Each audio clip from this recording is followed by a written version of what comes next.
কলখাৰৰ জুতিখনে আমাৰ দেহত বহুত বেছি উপকাৰিতা আনে।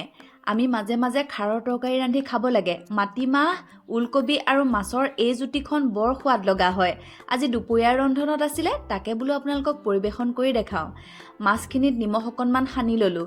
এইফালে ওলকবি এটা লৈছোঁ। এটা ডাঙৰ ওলকবি ল'লে হৈয়ে যাব, যিহেতু মাটিমাহৰ পৰিমাণটো মই এবাতি লৈছোঁ। যোৱাকালি ৰাতিয়েই তিয়াই ৰাখিছিলোঁ, বাকলি গুচাই প্ৰেছাৰ কুকাৰত দিলোঁ। ওলকবিখিনিও দিলোঁ, নিমখ দিলোঁ আৰু আদা এডোখৰ দি 2 গিলাচমান পানীৰে চিটি লগাই ল'ম 3-4টা। মাছকণো আনফালে কেৰাহীত ভাজি ল'লোঁ।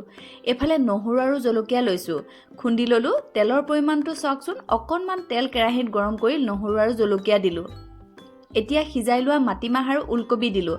মাটিমাহখিনি সুন্দৰ পটকেই সিজিলে। খাৰৰ পৰিমাণটো চাওকচোন, এচামুচ দিছোঁ। ভালদৰে লৰাই লোৱাৰ পিছতে খাৰ দিয়াৰ পিছতে 3 মিনিটমান উতল আহিলত এতিয়া দি দিলোঁ মাছ। ভাজি লোৱা মাছকেইডোখৰ দিয়াৰ পিছত ধনিয়া কাটি দিম। ধনিয়া কাটি দিলে খাৰৰ তৰকাৰী গোন্ধটো বৰ সোৱাদ লগা হয়। তেল নিদিয়াকৈও বনাব পাৰে। মই অকণমান বাৰু তেলতেই ভাজিছোঁ। পৰিৱেশন কৰি দেখুৱাব হ'লেই। যদি ওলকবি, মাটিমাহ, মাছৰ খাৰ খোৱা নাই, এবাৰ খাই চাবচোন, বিৰাটেই সোৱাদ লগা হয়।